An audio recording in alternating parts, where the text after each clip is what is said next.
இனிய மனிதர், நல்ல நண்பர் விஜயகாந்த். இனிய நண்பர், நல்ல நண்பர், நல்ல மனிதர்.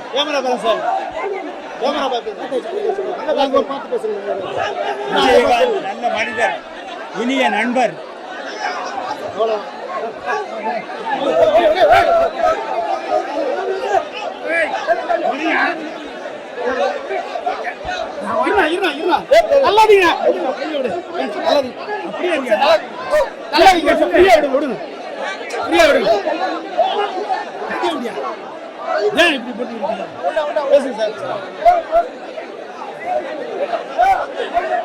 இனிய நண்பர்,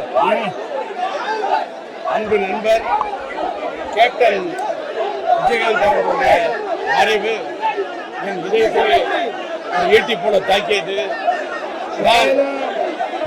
இதை போன்ற ஒரு சூழ்நிலையில் நான் எந்த இடத்திற்கும் இதை போன்ற சூழ்நிலையில் நான் எங்கும் வருவதே இல்லை.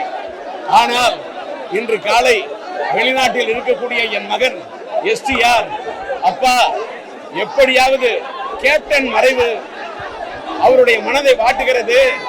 நான் வெளிநாட்டில் இருக்கின்றேன், என்னால் விமானம் பிடித்து வர இயலாது.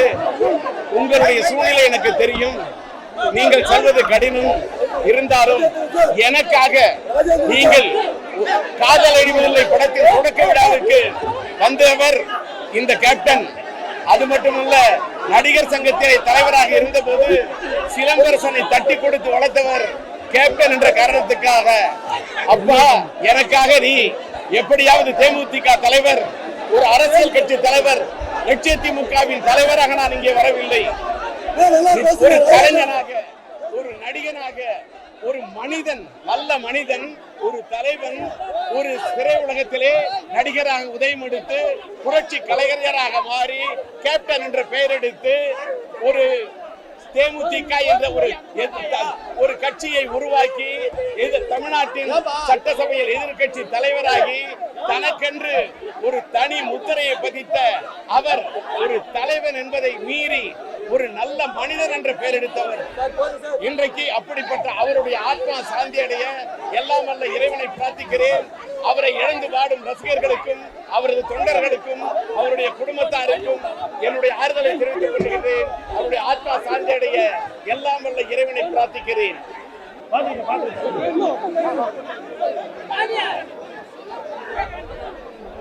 அமைதி, அமைதி, தயவு செய்து அமைதி.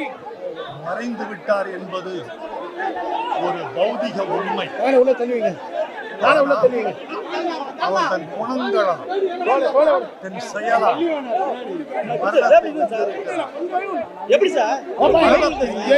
பொறாமையாக இருக்கிறது. ஒரே கல்லில் மரணம் 3 மாங்காய் அடித்திருக்கிறது. விஜயகாந்த் என்ற ஒரு புது வாழ்வின் தலைவரை அது கவர்ந்து கொண்டது. விஜயகாந்த் என்ற திரையுலக ஆளுமையை அது பறித்து கொண்டது. பொது வாழ்க்கையில் ஒரு நல்ல மனிதன் என்ற உரிமையை அது பறித்து கொண்டு விட்டது. விஜயகாந்த் அவர்கள் மீது எத்தனையோ பெருமைகள் இருக்கலாம். அவர் வாழ்வில் கடந்து வந்த போராட்டங்கள் பேசப்படலாம், அவர் கொடை பேசப்படலாம், கருணை உள்ளம் பேசப்படலாம், அவருடைய அன்பும் மனித நேசமும் பேசப்படலாம். எல்லாவற்றுக்கும் மேலாக நான் அவரிடம் உயர்ந்த பண்பு அல்லது உயர்ந்த சாதனை என்று கருதுவது ஒன்று உண்டு. பொதுவாக வேறொரு துறையிலிருந்து பொது வாழ்க்கைக்கு வருகிறவர்கள் காத்திருப்பார்கள். IAS, IPS அலுவலர்கள் தங்கள் பதவி காலம் முடிகிற வரைக்கும் காத்திருப்பார்கள். பதவி காலம் முடிந்த பிறகு பொது வாழ்க்கைக்கு வரலாம் என்று திட்டமிடுவார்கள். கலைத்துறையில் இருக்கிற கலைஞர்கள் சில தலைகள் மறையட்டும் பிறகு வரலாம் என்று காத்திருப்பார்கள். ஆனால் தான் வாழ்ந்த காலத்தில் கலைஞர் உச்சத்தில் இருக்கிறார், பேராளுமையாக இருக்கிறார். ஜெயலலிதா உச்சத்தில் இருக்கிறார், ஆளுமையாக இருக்கிறார்.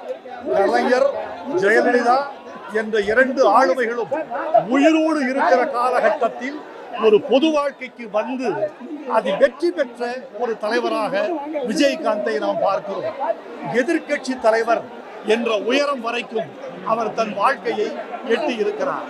அவர் சண்டை காட்சியில் டூப் போடாதவர் என்று நண்பர்கள் எனக்கு சொல்லி இருக்கிறார்கள்.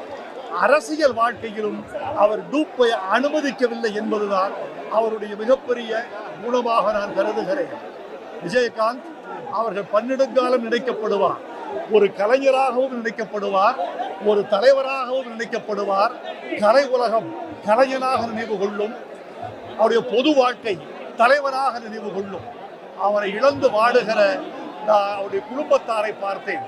சகோதரி பிரேமலதா அவர்கள் கண்ணீர் ஊறிய கண்களோடு தலைமாட்டில் நின்று கொண்டிருக்கிறார். அவரை பார்த்ததும் எனக்கே மனசு கலங்கி விட்டது.